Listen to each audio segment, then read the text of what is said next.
அடுத்து CW8 இந்த கணக்கு பாருங்கள். முக்கோணத்தின் முனைப்புள்ளிகள் P, P இந்த கணக்கில் மட்டும் தெரியாத அந்த உறுப்பு P அப்படின்னு 2 முறை வந்திருக்கிறத ஒரே புள்ளியில் 2 முறை வந்திருக்கிறத பார்க்குறீங்க. 5,6 5,-2 பரப்பளவு கொடுத்தாச்சு 32 எனில் Pயின் மதிப்பை காண்க. ஒரே P தான், பட் இங்கே 2 முறை அந்த தெரியாத Pங்கிற உறுப்பு கொடுத்துருக்காங்க. இந்த கணக்கு கொஞ்சம் வித்தியாசமாக இருக்கும் போது கவனிங்க. ஃபார்முலா எழுதியிருக்கோம். கொடுத்த பரப்பு 32 எழுதியாச்சு. புள்ளிகள் முதல் புள்ளியான P, P, ரெண்டாவது புள்ளி 5,6, மூன்றாவது புள்ளி 5,-2, மறுபடியும் முதல் புள்ளி எடுத்து எழுதுறது எல்லாம் உங்களுக்கு தெரியும்.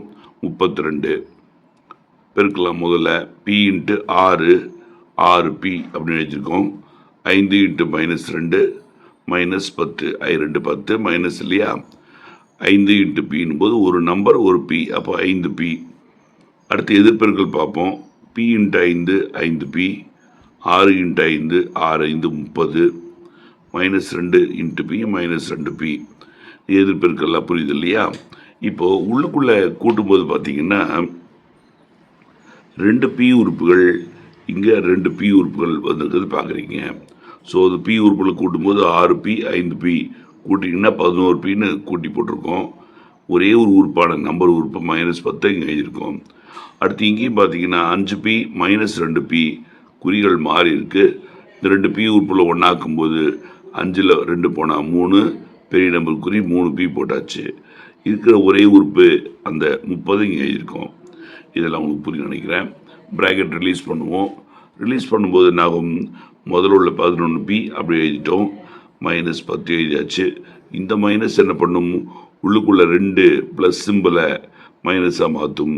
+3P இங்கே -3Pயாக மாறியிருக்கு. +30 -30 மாறியிருக்கு. இப்போ P உறுப்புகளை ஒன்றா சேர்க்கலாமா, நம்பர் உறுப்புகளை ஒன்றா சேர்க்கலாமா? சரி, P உறுப்புகள் அப்படின்னு சொல்லும்போது 11 மற்றும் 3P இருக்குது.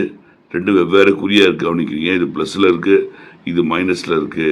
11ல் 3 கழிக்கணும், கழிச்சா 8P.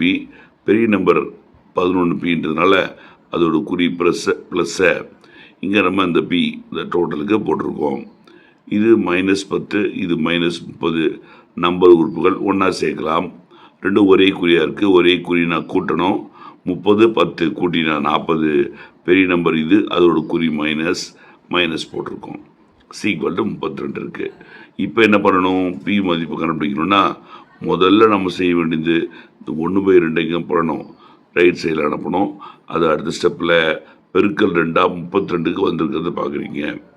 இப்போ P கண்டுபிடிக்கணும்னு சொல்லும்போது நம்ம என்ன பண்ணணும், அடுத்த உறுப்பான -40 தான் என்ன பண்ணுவோம், அங்கே அனுப்புவோம். ஸோ இங்கே -40 இங்கே அனுப்புகிறோம். +40 மாறி இருக்குது. கூட்டிங்கன்னா 104 வந்துருக்குது. இப்போ அது 8ஐயும் அங்கே அனுப்பணும். ஏன்னா P மதிப்பு கண்டுபிடிக்கணும் இல்லையா. 8 பெருக்கல் 8 அங்கே போனால் வகுத்தல் 8 கீழே வந்துருக்குது. வாய்ப்பாடில் அடிக்கிறோம். 13 முறை Pயின் மதிப்பு 13. புரியுதாப்பா?